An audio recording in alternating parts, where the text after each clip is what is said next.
Անցումը Թուրքիայից Ադրբեջան եւ Ադրբեջանից Թուրքիա։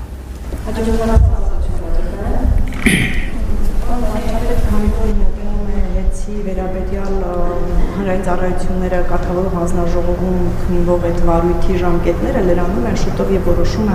հայտնի կդառնա։ Ես ուզում եմ հասկանալ կառավարությունը ինչ սցենարներ ունի, եթե այդ լիցենզիան դադարեցվի, արդյոք կառավարությունը պատրաստ է գնել հեծը սեփականատերերից եւ մի հարց էլ դուք ամիսներ առաջ հայտարարեցիք, որ հոգեվորականների կյանքին վերաբերյալ տվյալներ ձեզ տրամադրում է ազգային անվտանգության ծառայությունը, ուզում եմ իմանալ արդյոք դուք այդ տվյալների հիման վրա եք գրում քեռակնոջ մասին ձեր հայտնի գրառումը, եթե ոչ ինչ ինֆորմացիոն հիմք ուներ այդ գրառումը եւ արդյոք դա վերաբերվում էր Մայրաթորի դիվանապետ Աշակ Սրբազանին։ Նախ առաջին հարցի վերաբերյալ ուզում եմ ընդգծել, որ ներողություն ինչա մասին էր առաջին հարցը։ Հեծի։ Պիտի սպասենք հանրային ծառայությունները կարգավորող հանձնաժողովի որոշմանը եւ այդ որոշումից հետո մեր մոտեցումները ձևակերպենք, չնայած ասեմ, որ նախկինում էլ մենք ասել ենք, մեր պատրաստակամությունը հայտնել ենք եւ ես իմիջիալոց քաղաքացիական պայմանագիր կուսակցության համաժողովի իմ ելույթում երկու սցենար նշեցի, սցենարները մնում են ուժի մեջ եւ դες ասացի, որովհետեւ նախ կախված է հանրային ծառայությունները կարգավորող հանձնաժողովի կայացրած որոշումներից, որովհետեւ այդ որոշումը ինչ որ մի բովանդակություն է ունենալու, որը կամ հնարավոր է դարձնելու կամ անհնար է դարձնելու մեր մտածած սցենարները կամ մեր մտածած սցենարների վրա որոշակի ազդեցություն է ունենալու մենք կքննարկենք, այսինքն նախ սպասենք տեսնենք հանրային ծառայությունները կարգավորող հանձնաժողովը ինչ է որոշում, դրանից հետո կոնկրետացնենք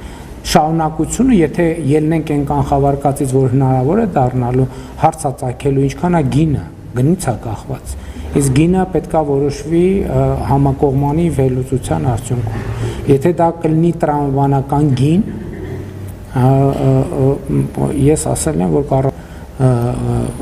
շատ լրջորեն կքննարկի, եթե դա շատ մեծ կլինի գինը եւ ակնհայտ կլինի, որ պետական բյուջեի միջոցներով մենք չենք կարող այդ ձեռքբերումը իրականացնել, կգնանք երկրորդ սցենարով, բայց ասում եմ, դա հնարավոր կամ անհնար կդառնա հանրային ծառայությունները կարգավորող հանձնաժողովի կայացրած որոշման արդյունքում։ Երկրորդ սցենարն է, որ ինչ որ սցենարով մասնավորեցվում է միջազգային հեղինակություն ունեցող ընկերության մասնագիտացված եւ իհարկե բայց կառավարությունը որոշակի ներկայություն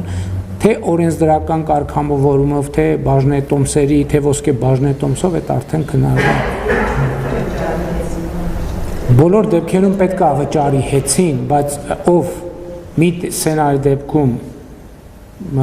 կառավարությունը, մյուս սցենարի դեպքում նա ով ձեռք կբերի, որովհետև ըստ էության անուղղակիորեն կստացվի, որ ձեռք է բերում իհարկե կառավարության միջամտությամբ, բայց ձեռք է բերում մյուս ընկերությունից։ Այսինքն դրանք այդտեղ շատ նրբություններ կան, ես խնդրում եմ հաշվի առեք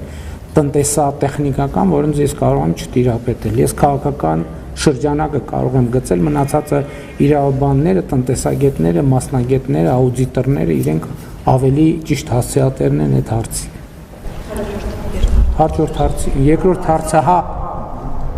Երկրորդ հարցն է։ Գիտեք, ես կարծում եմ այդ ամեն ինչի մասին նախ ամենահավաստի աղբյուրը ժողովուրդն է, այն մարդիկ, ովքեր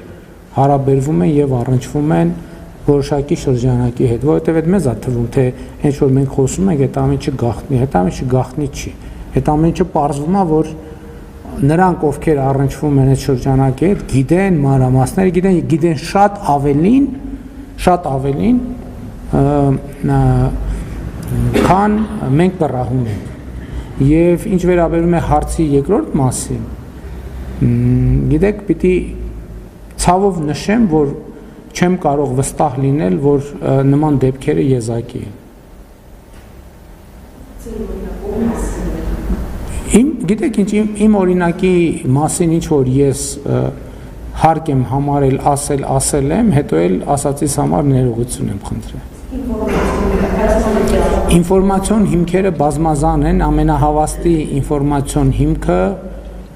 Հայաստանի Հանրապետության այն քաղաքացիներն են, ովքեր առնչվում են, գիտեն այդ թեմաների մասին եւ ցավոք որոշակի շրջանակների հետ շփվելիս ավելի շատ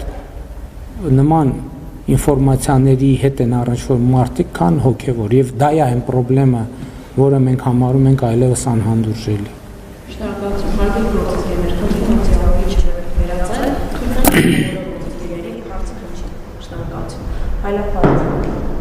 Շնորհակալություն, պարոն Փաշինյան,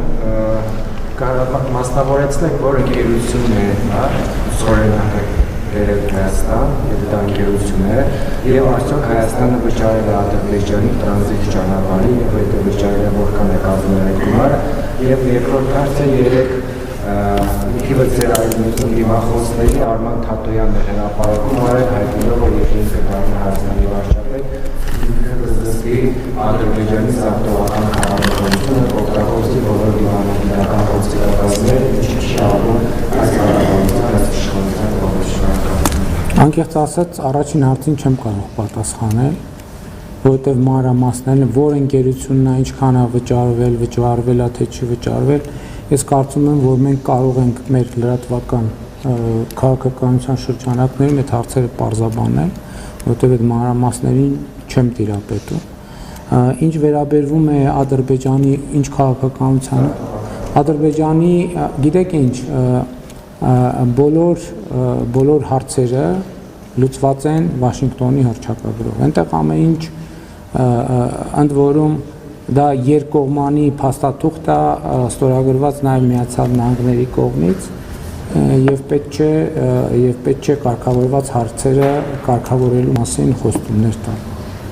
Այդ հարցերը կարգավորված են։ Հաջորդ հարցը Վոլոդիա Հակոբյան Սիվիկյան։ Պարոն վարչապետ, վերջերս դուք ազգային ժողովի անունից հայտարարեցիք, որ մամուլի նորմաներով նշեցիք, որ եպիսկոպոսներից մեկը KGB-ի գործակալ է, մենք հիշում ենք, որ մամուլը գրել էր այդ մասին նշելով Եզրաս Ներսիսյանին, Կտրիշ Ներսիսյանի եղբորը համատեղությամբ։ Պարոն վարչապետ, վերջերս մի քանի օր առաջ Եզրաս Ներսիսյանը Ռուսաստանի Դաշնության նախագահ Վլադիմիր Պուտինի կողմից հերթական շքանշան ստացավ։ Ուզում եմ հասկանալ, դուք այստեղ կապ տեսնում եք եւ Եզրաս Ներսիսյանի նկատի ունեիք։ Ես չեմ ասել եպիսկոպոսներից մեկ ասել եմ Եզրաս, ասել եմ Կտրիշ Ներսիսյանի եղբայրը, չէ՞, տենց եմ, չէ՞, այսինքն տենց չի, որ ես տենց ինչ որ անորոշ բան եմ ասել, ես նկատի եմ ունեցել, կարծեմ թե մի անունն եմ տվել, եթե չեմ սխալվում ամբիոնից, ամենայն դեպս ես տենց եմ հիշում, որ եթե տենց շատ կոնկրետ անունը չեմ ասել, այն նկատառումով, որ այնքան պարզ եմ ասել, որ անունը եւս մեկ անգամ ճշգրտելու անհրաժեշտություն չկա եւ կարծում եմ, որ այն փաստաթղթերը, որ հրապարակված են, ակնհայտ է դարձնում, որ Խորհրդային Միության ժամանակներից այո նա հավաքագրվել է որպես պակ գործակալ եւ դա փաստ է եւ իմիջայլոց